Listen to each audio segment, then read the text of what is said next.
الحمد للہ رب العالمین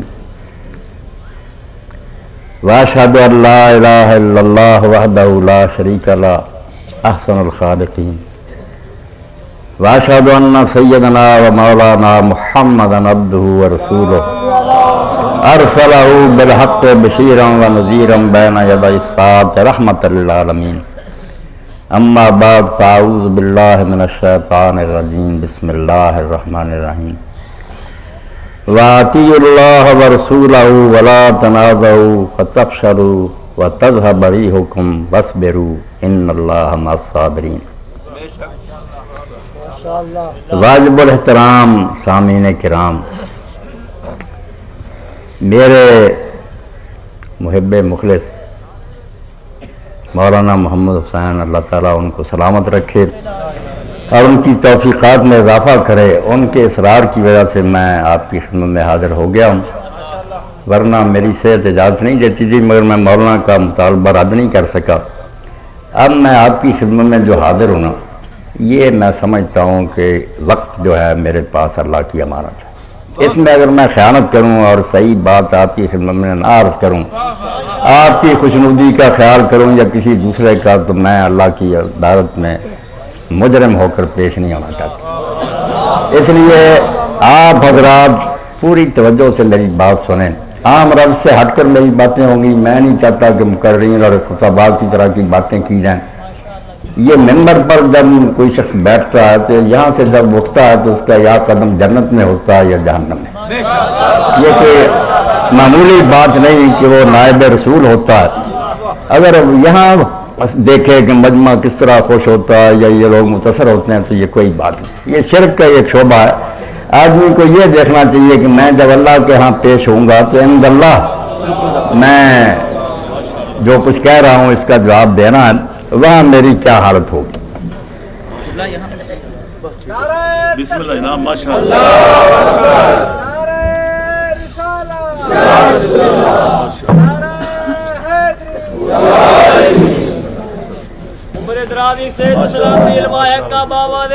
مولانا میرے حبی فی اللہ، میں اللہ کے لیے ان سے محبت ہے۔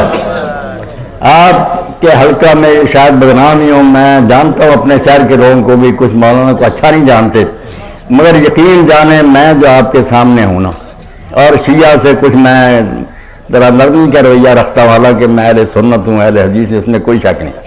تو یہ صرف نتیجہ اس بات کا کہ سارے علم کے باوجود اور سارے گروہوں کو پڑھنے کے بعد مولانا کی کتاب اصول شریعہ ملی مجھے، اور ادھر سید گلاب حسین صاحب آل اللہ مقام، سید گلاب شاہ صاحب کی کتاب حدیقہ سلطانیہ کا ترجمہ، اور مولانا مفتی جعفر حسین ملتل ان کا جو صحیفہ کاملہ کا ترجمہ اور شرح تھی، یہ وہ کتابیں ہیں جس سے میں نے یہ سمجھا کہ یار لوگ جو کہتے ہیں کہ شیعہ مسلمان نہیں، یہ بات نہیں، کچھ محبت سے ہمدردی سے ان کا بھی سننا چاہیے۔ تو یقین جانیں اگر ان کی کتابیں نہ ہوتی تو جیسے شیعوں کو میں جانتا ہوں نا، مولوی محمد اسماعیل صاحب کے ساتھ بھی میں 6 مہینے رہا، وہاں بھی تحقیق کرتا رہا، اللہ پناہ دے میں اس شیعت سے اعلانیہ برات کا اظہار کرتا۔ ایسی شیعت جو ہے اس کا دین سے کوئی تعلق نہیں، خالص شرک کی تعلیم دیتے ہیں یہ لوگ، اور ائمہ کی محبت کا اس پر لبادہ ڈالا ہوا نہیں۔ توحید جو مولانا نے بیان کی اور حدیقہ سلطان، اس سے پتہ چلا کہ لوگ غلط سمجھ جانے، بیوقوفوں کی باتوں کی وجہ سمجھتے ہیں کہ یہ مشرک گروہ، ایسا نہیں، خالص توحید والے لوگ بھی موجود۔ یہ تمہید میں نے عرض کر دیا، تو آپ یہ یقین جانیں اس لحاظ سے مولانا سے مجھے محبت، حبی فی اللہ، اللہ کے لیے میرے پیارے ہیں، ورنہ نظریات میں اختلاف بھی ہو سکتا ہے، تحقیق میں الگ الگ رائے بھی ہو سکتی، کوئی جرم نہیں۔ ابھی بات ہو رہی تھی، مولانا کہہ رہے تھے کہ جو آدمی پورا زور لگائے، اپنی محنت خرچ کرے، تعصب چھوڑ کر اور حد درمی چھوڑ کر اللہ سے مدد بھی مانگے، تو اگر غلط نتیجے پر نہیں پہنچے گا تو اللہ عذاب نہیں دے گا۔ اللہ حاضر رحیم کیوں عذاب دے گا؟ اس نے محنت پوری کر لی۔ تو آپ میری باتیں ذرا پیار محبت سے سن لیں کہ میری دعوت ہے وحدت امت کی۔ آپ نے سیریز میری سنی ہوگی، میری ایک مسجد ہے، یہ بچہ سیریز تیار کرتا رہتا، جس میں جمعہ کے دن شیعہ حضرات بھی ہاتھ کھولے کھڑے ہوتے ہیں میرے پیچھے، سنی ہوتے ہیں، دیوبندی ہوتے ہیں۔ میں امت مسلمان میں انتشار نہیں پسند کرتا، میں سمجھتا ہوں